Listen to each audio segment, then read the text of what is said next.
Hello, I'm going to make a clip in English. I've made it in French and now some people have asked me to do it in English. So good evening, everyone.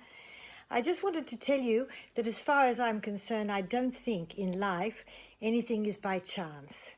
I think it's always for a reason. Everything in life is for a reason. It's just you have to be open and aware. I think above all aware, open to the possibilities and being aware when it actually happens. So I want to just tell you a funny story that happened to me that was quite incredible because it involved three totally different things from three totally different people and at three different moments, but the whole thing came to fruition. And if one of those sections of the three had not happened, nothing would have happened.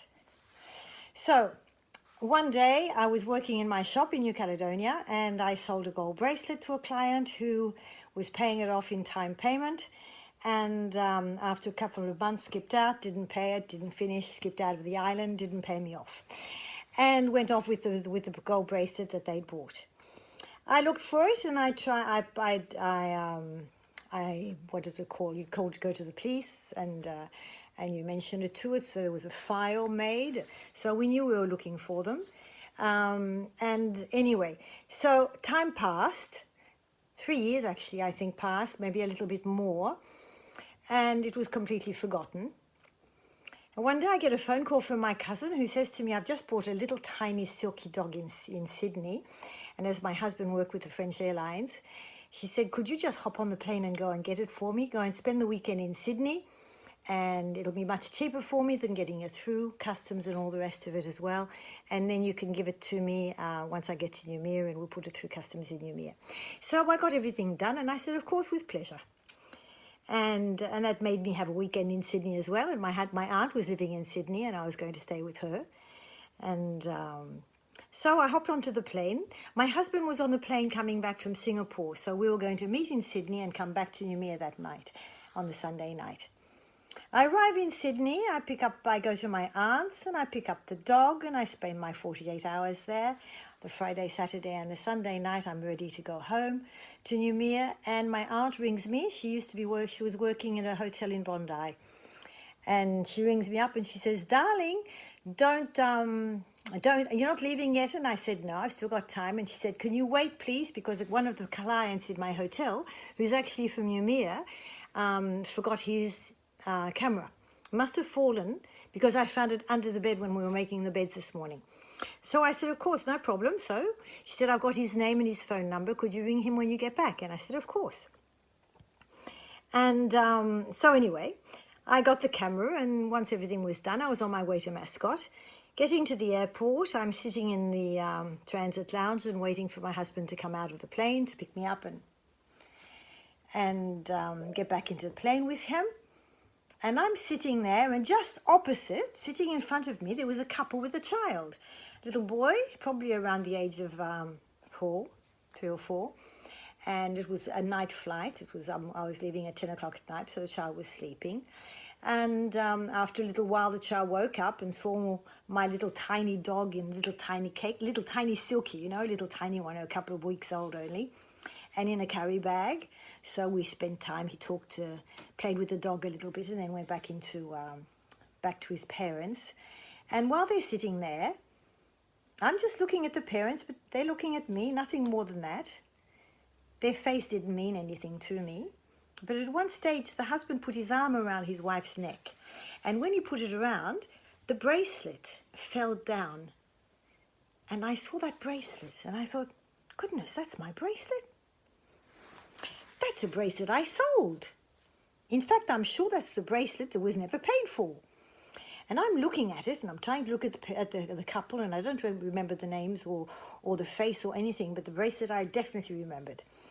So my husband comes out of the airplane and comes up to me and kisses me hello and everything, and I say to him, don't turn around, but behind you there's a couple, and that couple actually had taken the clients that had not paid my bracelet. I'm stuttering. And so he said, I don't know what you're talking about. And I said, do you remember the bracelet I sold that the people didn't pay? It's about 3 years ago and everything. Oh, he said, oh yeah, maybe. I said, well, what can we do? I said, can you get the captain on the plane to ring up the police in Ymir and say that these people that I've done a file against anyway, and can they be stopped at the airport? And he looked at me and he said, no, I can't do that. Of course I can't do that. You must be mad. And he said, do you know their names? And I said, no, I don't. He said, well, how in the hell do you want me to do that? I said, well, I don't know, but ask the captain them anyway. So he goes and he asks the captain, and he says, my wife thinks that, da-da-da-da-da. And the captain says, well, I can't really help you. I can't give you the passengers' names or anything. But what I can do, he said, is I can give you the list of the names, and if she picks the name, if she recognizes the name, and the people are sitting in the chair, in the seat, well, then we'll know it is those people.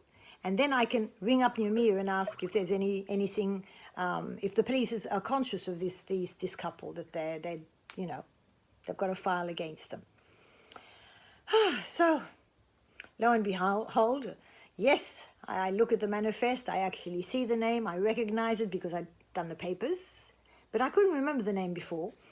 And they were sitting in that right place, so the captain believes my story and rings up the police in Ymir, who know me because my husband works with the airlines and everything. So when we get there, the head of the police comes to me and he says, darling, I tried to ring up the judge, but unfortunately it's Sunday night and I can't get hold of him, so I can't detain these people at all. I can't do anything to help you.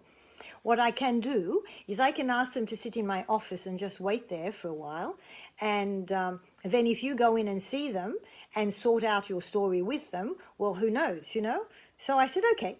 So I give the dog to customs, and I go in and I see this couple with the baby and with this young child, and the lady looks at me and she says, oh, are you detained as well? What did we do, what happened to you?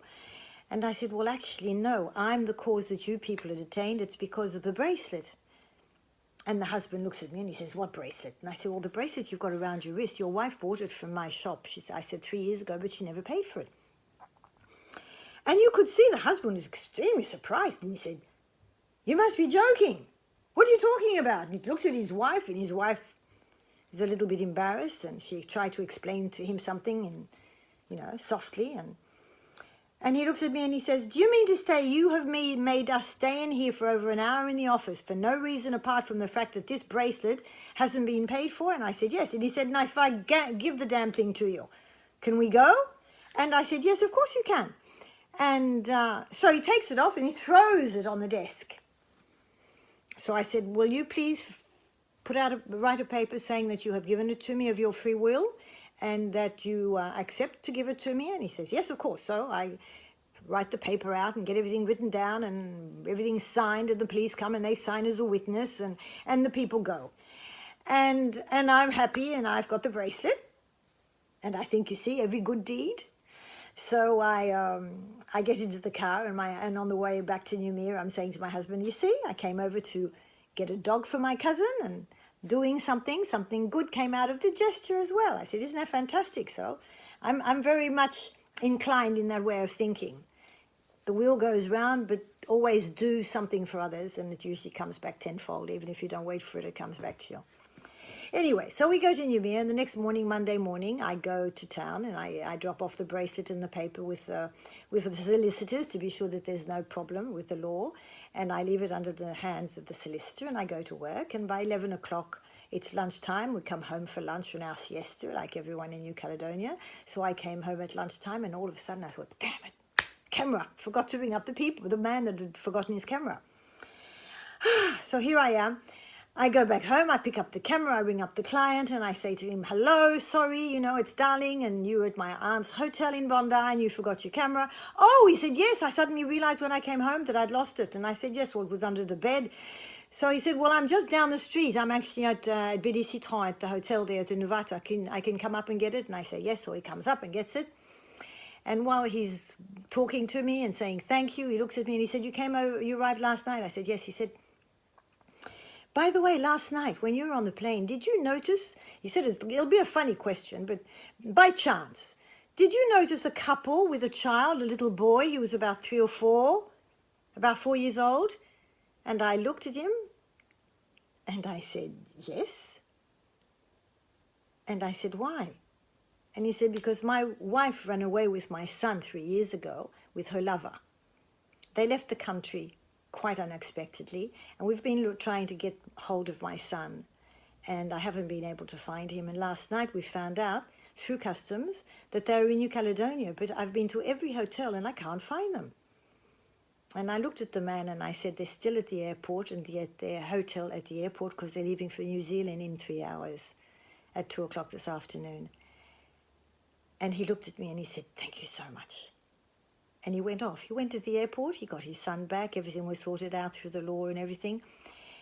And all that to say that it all happened for a reason, that I had to go and sell the bracelet in the beginning, go and pick up the dog in Australia from my aunt, and finally come back with a camera. So when things happen in your life, look around, think, analyze, and you might find that there's been a very, very good reason for it all. I wish you a very good evening. Good night.